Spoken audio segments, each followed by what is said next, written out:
Now, just what the hell do we have here? Oh wait, I know what this is. This is the new brushless 12-volt Flexiclick from Bosch. Let's take a closer look, shall we? It comes with an L-box with fitted inserts for extra special convenience. We have the drill itself, the brand new charger, and 4 very special attachments. It's this Christmas Eve, you might ask. And the answer is no, you moron. That's not until December. Now this is the brand new quick charger. And I'm just gonna move it over here, so you can see for yourself. And this lovely bird will charge a 2.0 battery at 80% in 24 minutes, a 4.0 in 48 minutes, and a 6.0 in 72 minutes. And that's pretty good. Excuse me, I didn't hear what you said. Can you speak up, young man? I said that's pretty good! Thank you. Well, I can't help feeling a little attracted to this drill. I mean, take a look at those legs. I said, can I get a hallelujah? However, the beauty of this drill is not just skin deep. They made some updates. The belt clip is now lowered slightly, making it more balanced when it hangs off your pants. The drill is now more compact than ever, weighing in at just below 600 grams, and it's even shorter than the Gen 2 Milwaukee Fuel.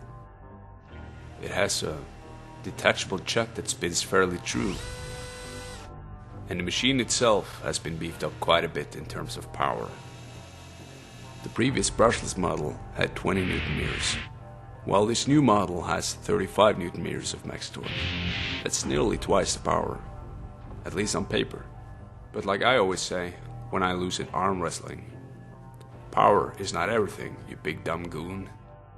So versatility is really what makes this machine stand out.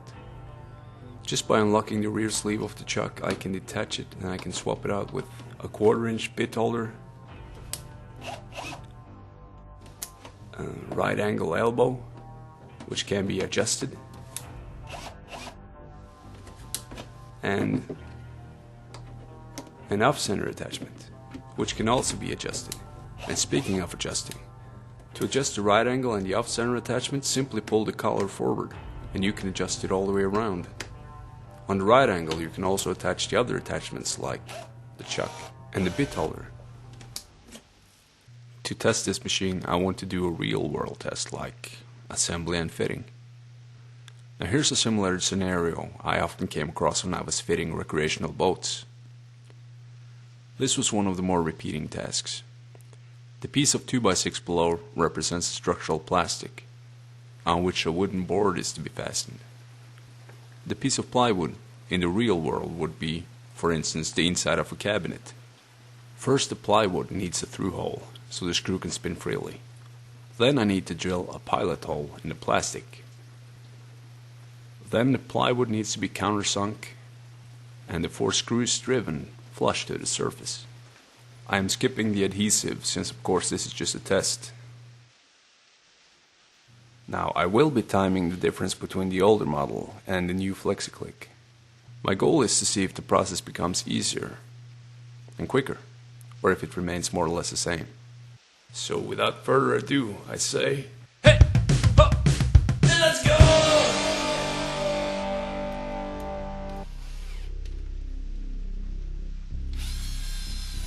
Now, disclaimer, this is not a scientific test at all. This is just a baseline with an average working pace. And this was the system in which I had to follow. We had one drill bit for through holes, one for pilot holes, and a separate one that was just a countersink bit. Then we had the driving bit, so a lot of switching you might say.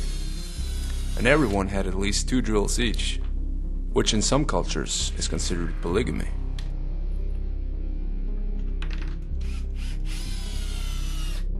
Notice that I'm only using the high-speed gear, and the high-speed gear on this older model has a maximum of 1300 RPMs, while on the most recent model you have a max of 1750 RPMs. And there we are done. 58 seconds from the moment I grabbed the drill until the task was done.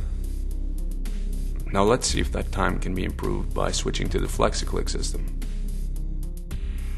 Ladegerät, Huben, schnell!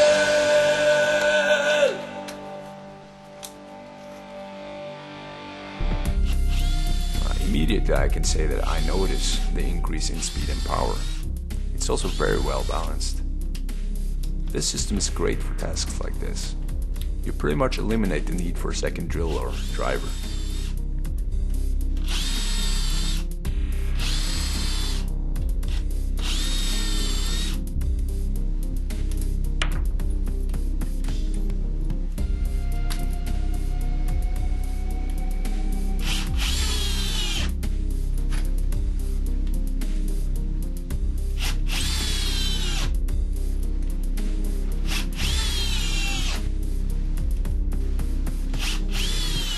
And we are done.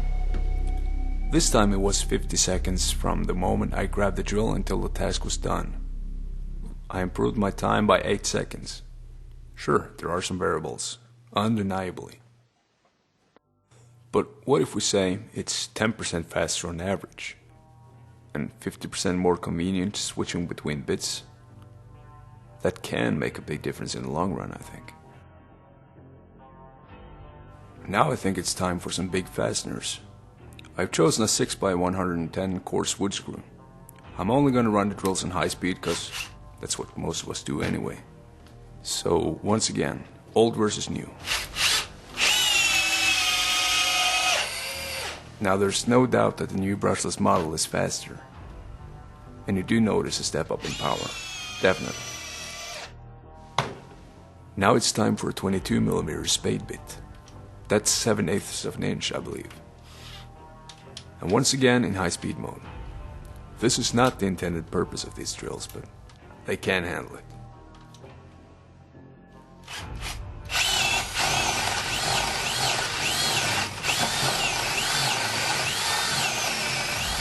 There are of course some human variables, even though I'm trying to apply the same amount of pressure on both machines. I notice once again that the brushless one simply has more power. I wouldn't describe the difference as night and day, but it is a difference for sure. And like I said just before, this is not the intended purpose of these machines. If your job for some reason is drilling large holes through thick timber every day, and you are searching for the perfect tool to make your labor easier, you have most certainly come to the wrong place, my friend. Now, as you can see, the brushless one finished slightly faster. I wouldn't call it significant. They performed pretty much the same in terms of time, although I felt less strain on the brushless motor, and I still have 3 bars of power left, while I did lose a full bar of power on the older brushed model. Now, I made the mistake of not capturing this on video, so you just have to take my word for it. Finally, I would like to see how it stacks up against the Milwaukee M12 Fuel. The Milwaukee has more power on paper, as well as a 1/2-inch chuck, but it's also a larger and bulkier machine, regardless of what your pastor says.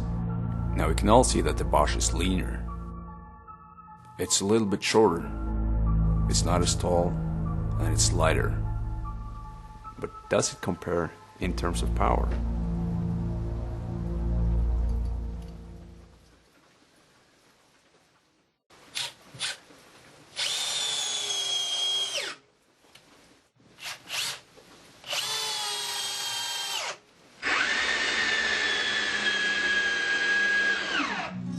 After driving some big screws, I can't tell much of a difference actually. They performed nearly identical, and I did not expect that, to be honest.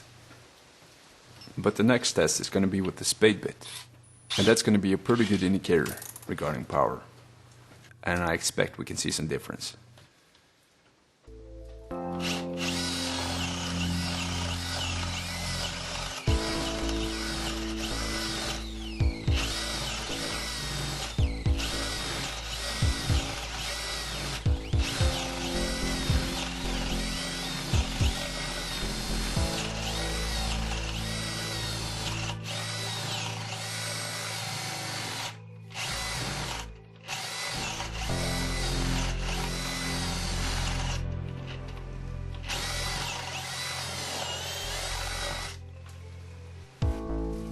Now again, there are some variables here.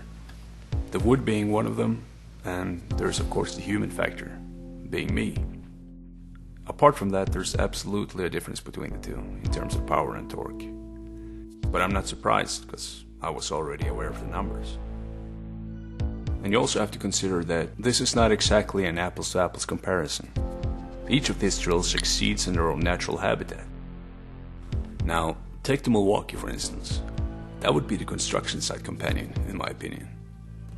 A small, trusted sidekick for rougher work and installations.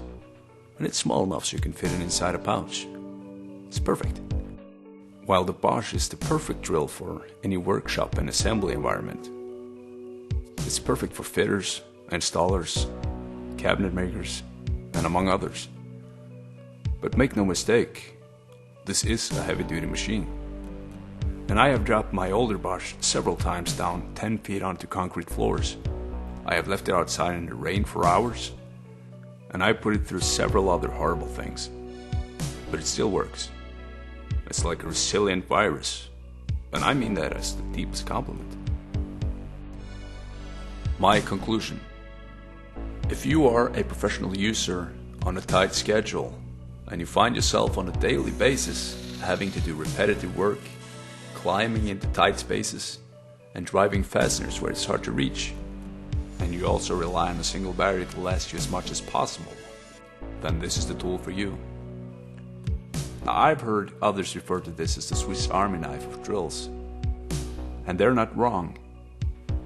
Except I'm having a hard time finding the corkscrew and the can opener on this one.